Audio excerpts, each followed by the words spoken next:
Built for agriculture and powered by Farm Credit, AgDirect's financing terms are among the most flexible in the ag equipment business, matching the income stream of ag producers. Discover why more dealers and their customers are choosing AgDirect to finance, lease, and refinance ag equipment by visiting agdirect.com.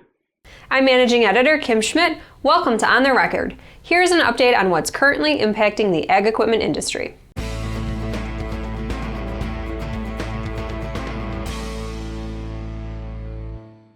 The U.S. and Canada reached an agreement to update the North American Free Trade Agreement on September 29th.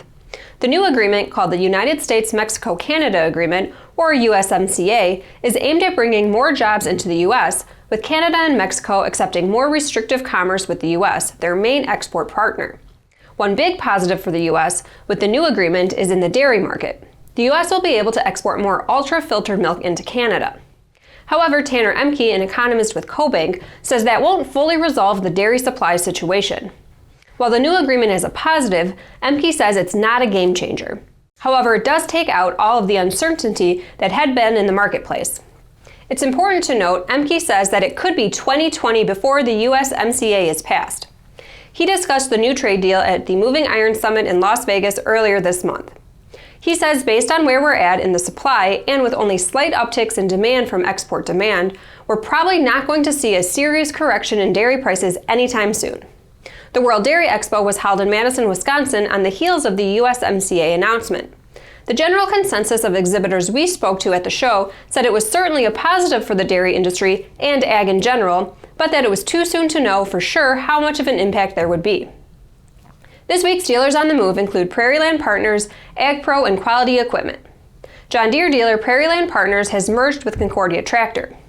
The merged dealership will operate under the Prairieland Partners name and includes 13 locations serving 37 counties in Kansas. AgPro, a John Deere dealer based in Boston, Georgia, has acquired Wilson Equipment. This brings AgPro's total locations to 60 across Alabama, Florida, Georgia, South Carolina, and Texas. John Deere dealers Quality Equipment and East Coast Equipment have merged and now have 27 stores across North Carolina and southeastern Virginia. The combined dealership will operate under the Quality Equipment name. Now here's Jack Zemlicka with the latest from the Technology Corner.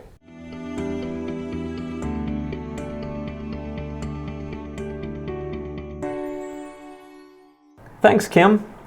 Finding and retaining precision farming talent has long been a challenge for equipment dealers as many look to expand or evolve the scope of their business. While recent years have seen a slowdown in hiring plans, dealers are planning to be more aggressive in adding precision specialists during the coming year.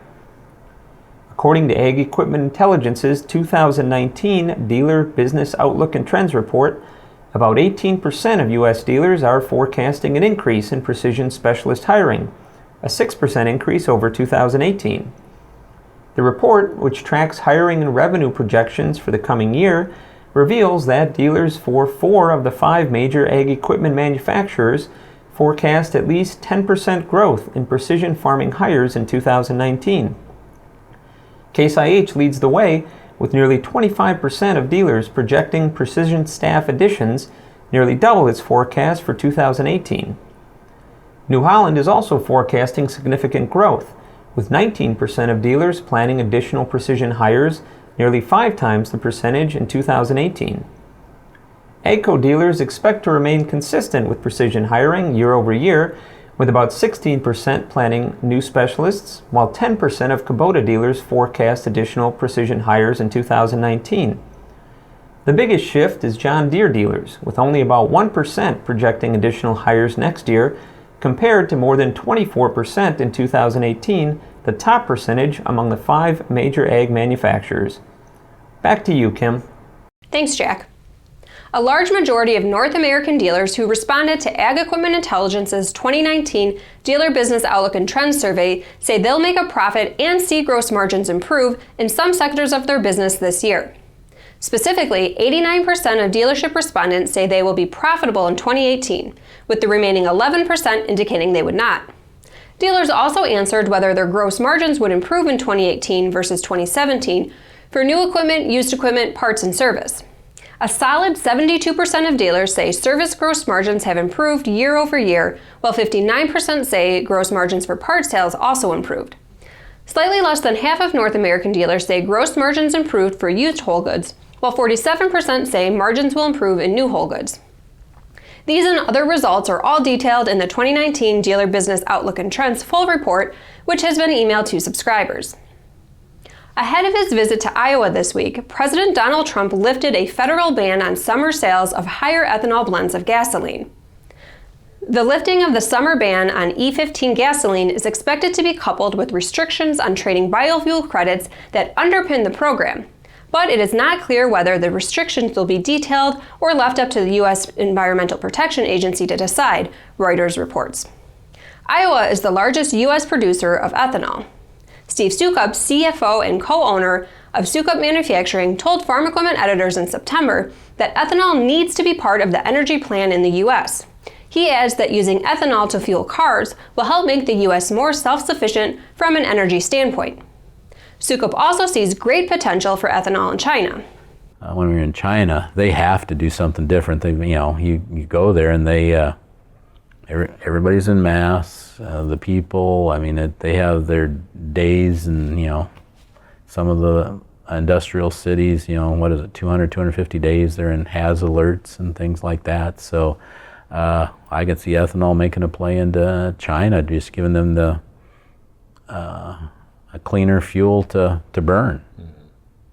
And it's a higher octane, so that's where it's a great octane source for the gasoline companies to up the octane, and so I'm so confident in it, and they've become more energy efficient. We're making DDGs out of it. We're getting corn oil out of the distillation process. So we're utilizing all aspect of it. There's just very little waste, some CO2 that is the only thing out of the process that we still need to figure out, but otherwise we're using 90% of the product going through.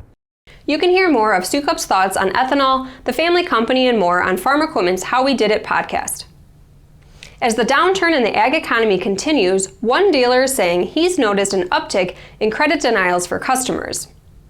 Steve Swartzrock, Vice President of Swartzrock Implement, a single-store New Holland dealer in Charles City, Iowa, says he's seen more credit denials from banks in the last 6 months than he had in the previous 6 years. Being late on payments is hurting credit for farmers who otherwise have great net worth, he says. The words that are really important is timing. If these guys are late on a payment, they might have phenomenal net worth, but the banks don't want these guys that are late on payment, because they got to call them, they got to pursue them. So what we're telling our guys, make sure you're making your payments on time, because if you're a little slow on your payments, you're getting dinged on your credit rating, and it is really killing them right now. Because I've had guys that they got phenomenal net worth, but they're lousy late on payments, and they're just frustrated that they can't get financed. And we have to make sure these guys are making their payments on time, because the ag directs, the diversify, the robo-banks, they're watching that credit, that timing. And if they look at a credit card and they say, this guy's always 30 days late or 60 days late or 90 days late, they basically say, we'll just give them to somebody else. We don't want them. Yeah, big time. Timing is a huge issue today. And now from the Implement and Tractor archives. It seems we've been hearing a lot of talk lately about the rising number of farmers who are getting out of the business. Some are comparing what's happening today to the events of the farm crisis of the 1980s. We discussed this same topic with Professor Mike Bulge of Purdue University's Department of Economics a few years back. He said that it's true farmers felt some significant financial stress in the 1980s, but it was farm equipment dealers who felt most of the pain. He said, but what I don't think many people fully appreciate is that we actually had far more stress in the machinery and equipment part of the industry during that time period. The fact is, we did not lose as many farmers in the 1980s as people think. It was the equipment sector where the farm crisis took its real toll. Bulge estimates that 25% of all farm equipment dealerships closed up during that period. 1 out of 4 machinery dealers went out of business or were merged out of business during the 1980s. Dealers didn't have the same safety net that farmers had, and that situation hasn't changed. While we don't see the extent of dealership closures that took place in the 80s, the trends in the consolidation of farm equipment dealers has certainly reduced the number of dealership owners. As always, we welcome your feedback. You can send comments and story suggestions to kschmidt@leicestermedia.com. Until next time, thanks for joining us.